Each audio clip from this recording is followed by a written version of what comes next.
mots déjà sur l'ESO, notre client. Hein, c'est l'ESO qui construit ce télescope dans le désert d'Atacama au Chili. Donc c'est la première organisation intergouvernementale pour l'astronomie en Europe. Elle comporte aujourd'hui 17 pays membres, principalement européens, mais pas que, puisqu'il y a également le Chili, hein, le pays hôte des télescopes. C'est aussi l'observatoire astronomique le plus productif au monde. Et il fournit des instruments à la pointe de la technologie aux astronomes et astrophysiciens. Donc, ils mettent à disposition les télescopes pour les observations. Donc, ce télescope, vous voyez l'image à gauche, hein, l'ESO a dernièrement annoncé 50% d'achèvement du projet. Donc, c'était le 11 juillet dernier. Donc les 50% restants, il va rester encore 4 bonnes années pour les achever, puisque la première lumière de ce télescope est prévue pour 2028. Ce télescope sera le plus grand télescope astronomique du monde, de par la taille de son miroir primaire. Et vous voyez sur la petite vidéo en bas, c'est un télescope avec un schéma optique à 5 miroirs. Donc à Poitiers, je vais vous présenter la fabrication du M1. Mais Safran Reosc a également remporté les autres miroirs. Donc M2, M4 sont des miroirs de 4 mètres de diamètre. Le M4, qui est le miroir adaptatif de plus de 2 mètres et qui fait seulement 2 mm d'épaisseur. Et enfin le M5, qui sera le tip tilt mirror, donc le miroir qui permettra de stabiliser l'image, un miroir de 2,70 m, qui est en cours de fabrication.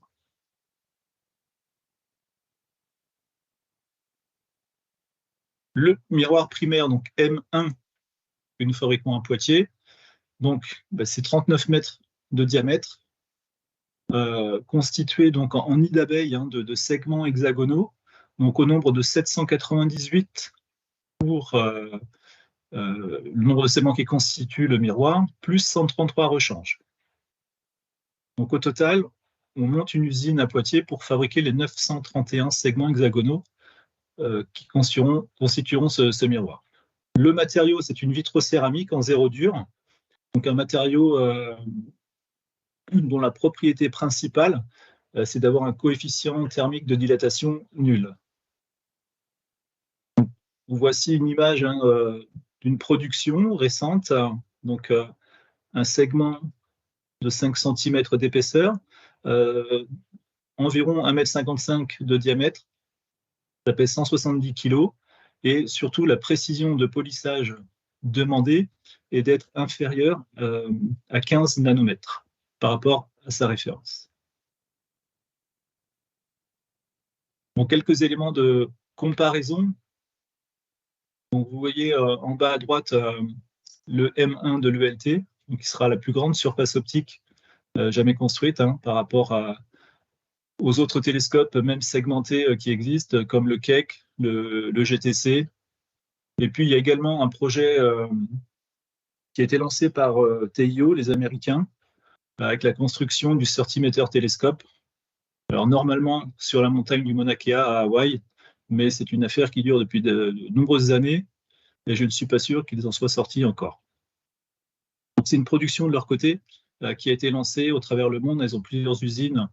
Ils en ont en Inde, en Chine, au Japon, aux États-Unis, alors que nous, la stratégie de l'ELT, de l'ESO, c'était de monter une seule usine qui fait la totale.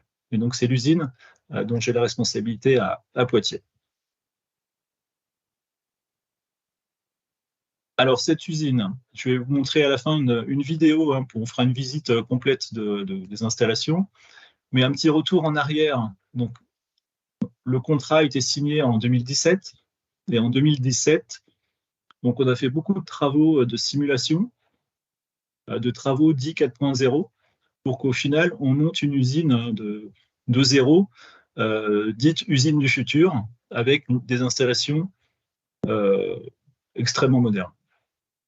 Donc ces installations ont duré jusqu'à 2018, ensuite de nombreuses années pour les installations, validation et qualification des procédés.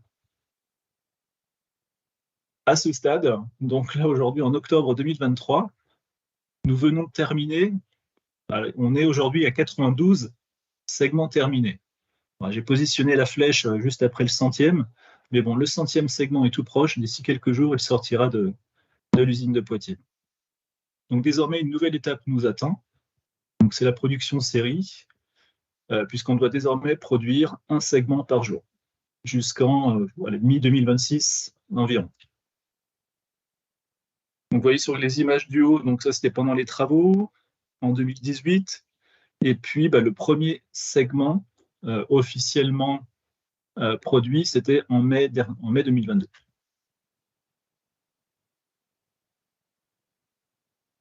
Bon, deux images, voilà d'où on part. Un bâtiment de 5000 m² qui a été totalement réaménagé pour cette production.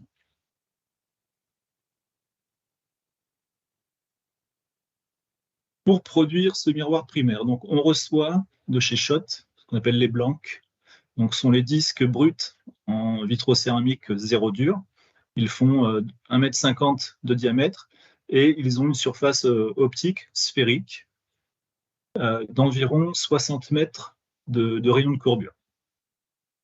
On reçoit également de VDL à Hollande la partie support, donc ce que l'on montrera en face arrière.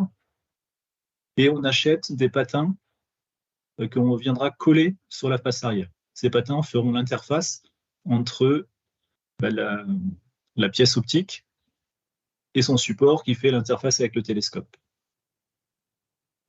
Donc l'usine que vous allez voir dans la vidéo suivante, donc la voici sur plan. Donc on a un couloir central qui dessert de part et d'autre des ateliers avec un macro-flux de production qui fait ce U. Donc on traverse des ateliers de doucissage, polissage, lissage, la découpe, puis la finition et le collage.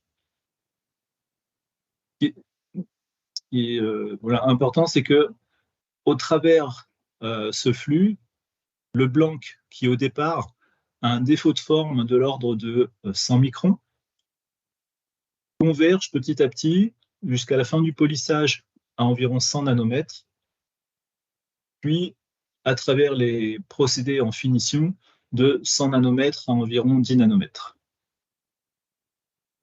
Pour obtenir un segment de cette qualité-là, quelques chiffres, c'est plus de 110 étapes de fabrication, environ 2 mois de cycle entre la première étape et la dernière étape, et puis l'objectif de produire un segment par jour. Et là, nous y sommes désormais depuis seulement 1 mois, mais nous y sommes.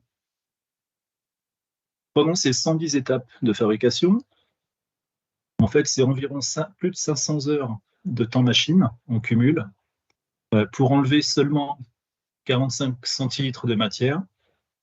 Et la MSE, donc c'est la Mechanical Surface Error, donc c'est le défaut de forme final obtenu. Actuellement, nous avons une moyenne de 9,1 nanomètres, donc une précision extrêmement difficile à obtenir, mais qui est atteinte. Voilà, je vais lancer la vidéo et on pourra revenir après à des questions si vous le souhaitez. Donc, on va faire la visite de l'usine, on va traverser le couloir central et on découvrira l'ensemble des ateliers. Je serais peut-être amené à mettre pause quelques instants pour vous parler du procédé en question.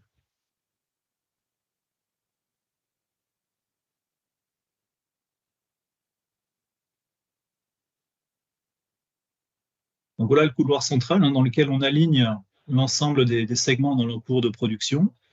Les ateliers sont de part et d'autre, donc régulés en température, hygrométrie, avec les ateliers à gauche qui, eux, seront en salle blanche, en salle propre.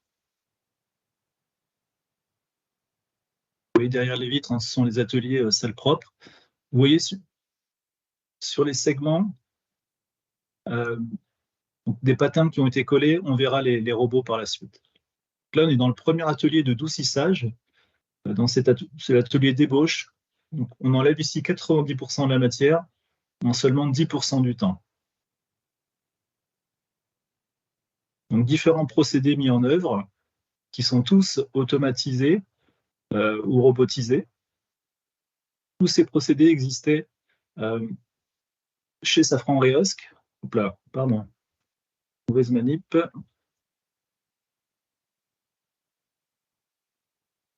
Désolé, je suis obligé de revenir. Voilà, tous ces procédés étaient déjà mis en œuvre depuis de nombreuses années chez Safran Reosc, en région parisienne. Il se trouve à Saint-Pierre-du-Perret. Nous, notre job a aussi été donc de les mettre en œuvre, mais dans un univers plus industriel, plus robotisé, afin de produire au final un segment par jour. Ah, décidément, ça ne veut pas.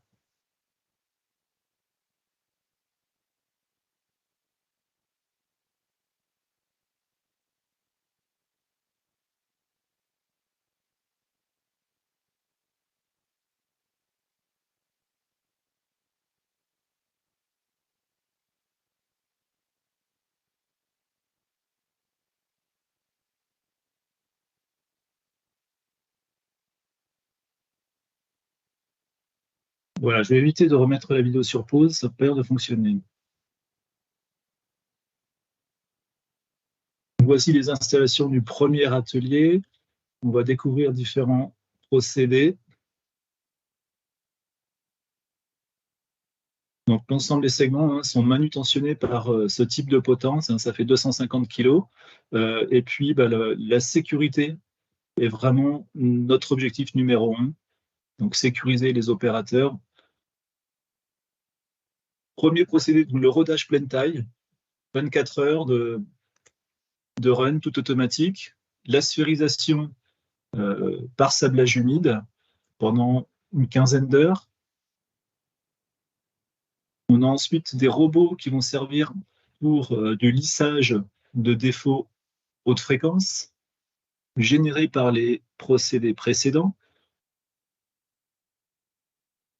Voici le lissage qui dure entre 8 et 9 heures. Un autre robot qui va faire de l'éclaircie pour descendre la rugosité de la face optique.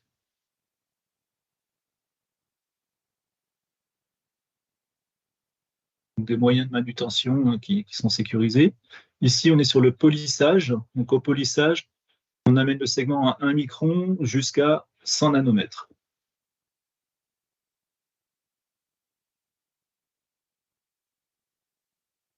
La métrologie.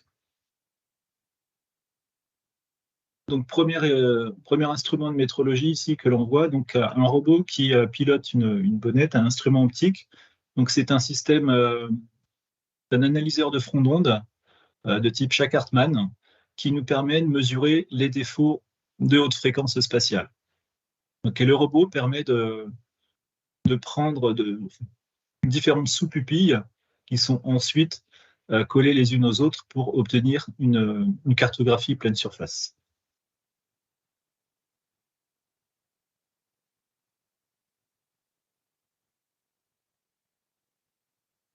On a aussi,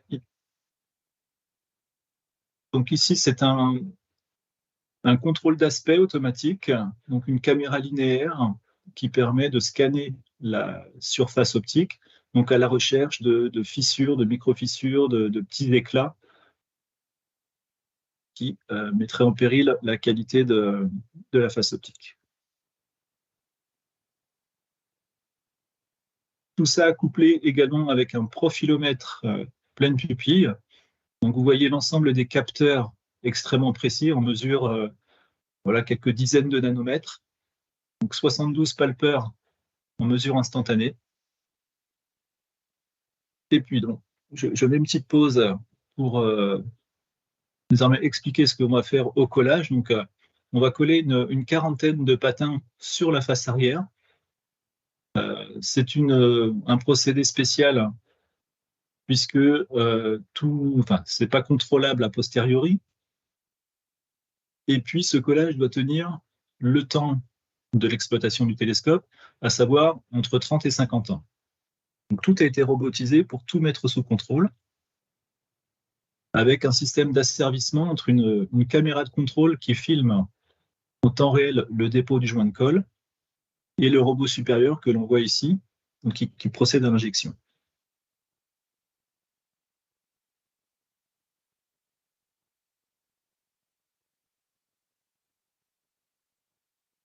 On devine un petit peu le robot sous le segment, on voit que la partie noire, là.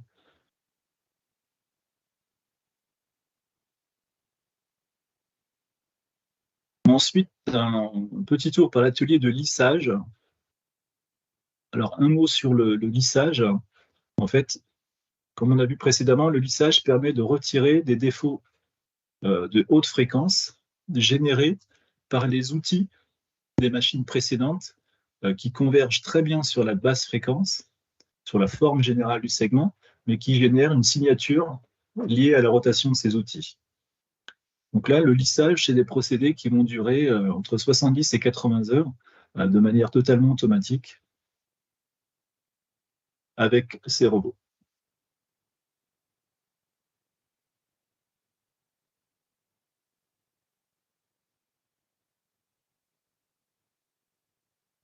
Donc là, sur le lissage, par exemple, hein, sur les 70-80 heures, l'outil que vous avez vu, on enlève peut-être 3-4 centilitres de matière pendant toute cette durée. Donc c'est un jeu de patience, le polissage. Enfin, la découpe.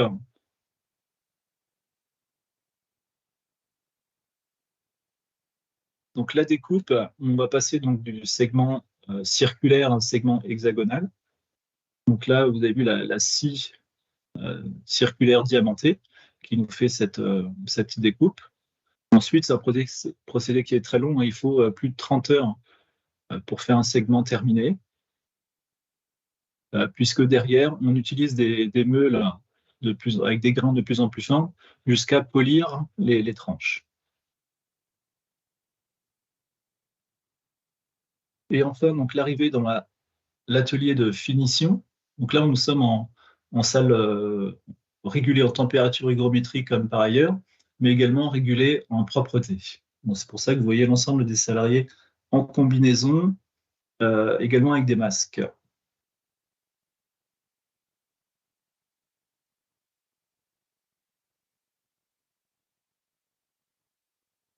Donc, dans cet atelier, première opération, donc c'est l'intégration du support en face arrière. C'est ce qu'ils sont en train de réaliser. Donc, voici un segment terminé. Donc là, un accostage assez délicat sur le moyen de mesure. Là, je peux mettre une pause. Donc, vous voyez en face arrière les patins qui ont été collés, une quarantaine de patins, et tout le système mécanique qui est actif, hein, ce système. Il contient des petits actionneurs qui permettent d'activer des forces sur les patins pour déformer quelques termes comme pour revoir un petit peu la courbure ou l'astigmatisme du segment. Donc une fois intégré, l'objet, c'est de faire sa première contrôle de forme par mesure interférométrique. Donc là, on rentre dans l'interféromètre. Donc, le voici. Donc c'est une tour hein, qui fait 7-8 mètres de hauteur. On a tout le système optique qui se trouve derrière la tour, qui projette le laser sur un miroir qui se trouve à 7 mètres de renvoi. Et on a donc la cavité interférométrique qui se trouve entre le segment attesté ici et puis la plus grande lentille asphérique du monde en silice qui fait 1,60 m de diamètre qui se trouve ici.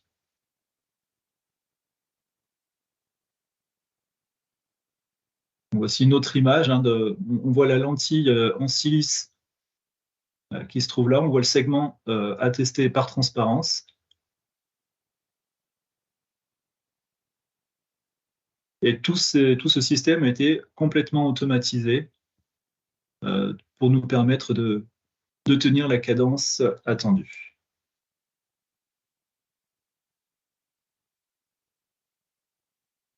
Et ensuite, donc l'usinage ionique. Donc le segment va rentrer dans une chambre sous vide, 10-7 millibars. Et donc c'est un canon qui va bombarder des ions d'argon et l'énergie dégagée par ces ions d'argon vont enlever de la matière sur la face optique. On va voir sur la vidéo juste derrière.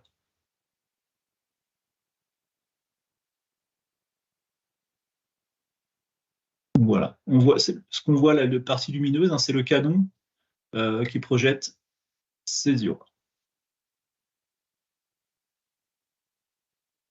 Voilà, j'en ai terminé avec la vidéo.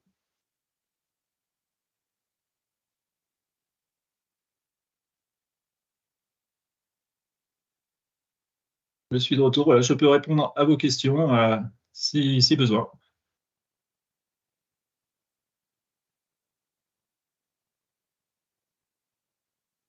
Alors, je ne vous entends plus, par contre. Vous m'entendez de votre côté? Ah oui, c'est bon.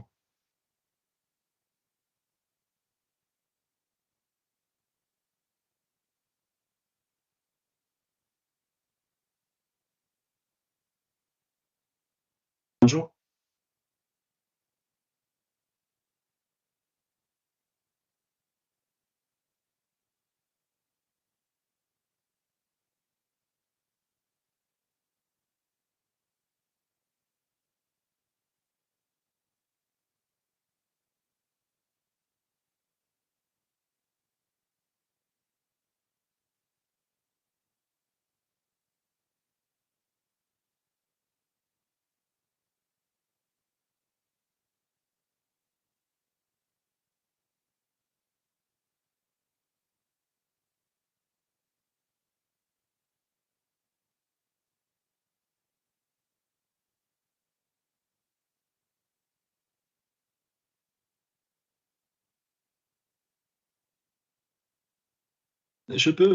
Effectivement, je peux vous expliquer. C'est une très bonne question puisque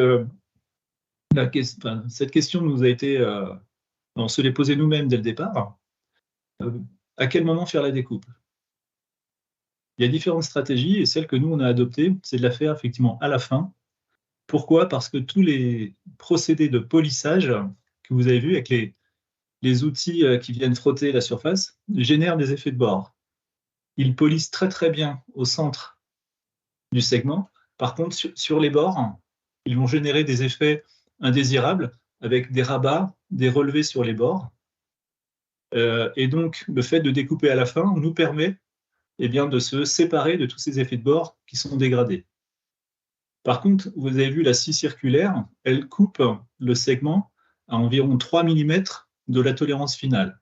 Parce qu'effectivement, la découpe peut générer des petits éclats, des égrénures, mais une fois que l'on a découpé, on utilise des meules où on va venir surfacer ces 3 mm petit à petit. C'est ça qui dure 30 heures pour au final tenir la tolérance finale et obtenir la qualité de surface attendue. Mais c'est vraiment pour enlever les effets de bord. On découpe à la fin.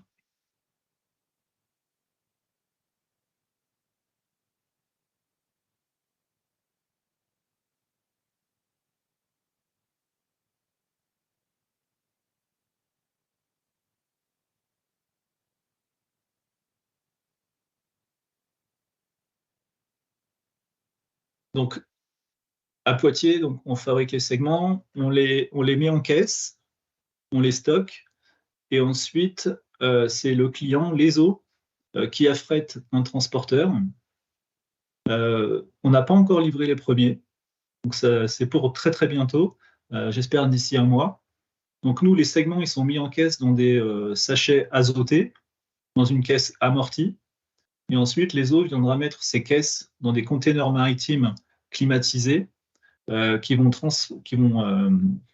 prendre le bateau en Belgique, traverser l'Atlantique, le canal du Panama jusqu'au Chili, et ensuite par camion jusque dans le désert d'Atacama, au niveau du Paranal, donc là où est exploité le VLT aujourd'hui, puisque c'est au Chili qu'ils vont faire tout le traitement de la face optique. On dit qu'on livre des miroirs, mais en fait, nous ne faisons pas des miroirs, nous faisons des pièces optiques polies, mais toute la surface réfléchissante est faite par les eaux au Chili.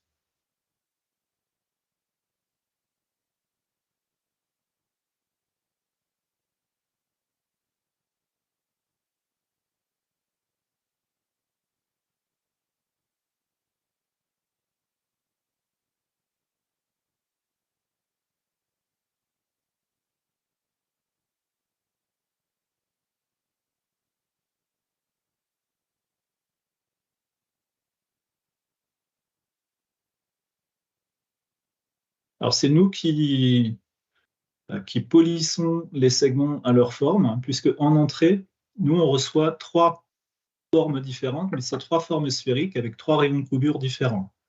On choisit parmi ces 3 formes pour ensuite polir parmi les 133 formes différentes. On a 133 asphérisations. En fait, le fait de choisir parmi 3 références, enfin 3 entrées, c'est pour minimiser le volume matière à enlever.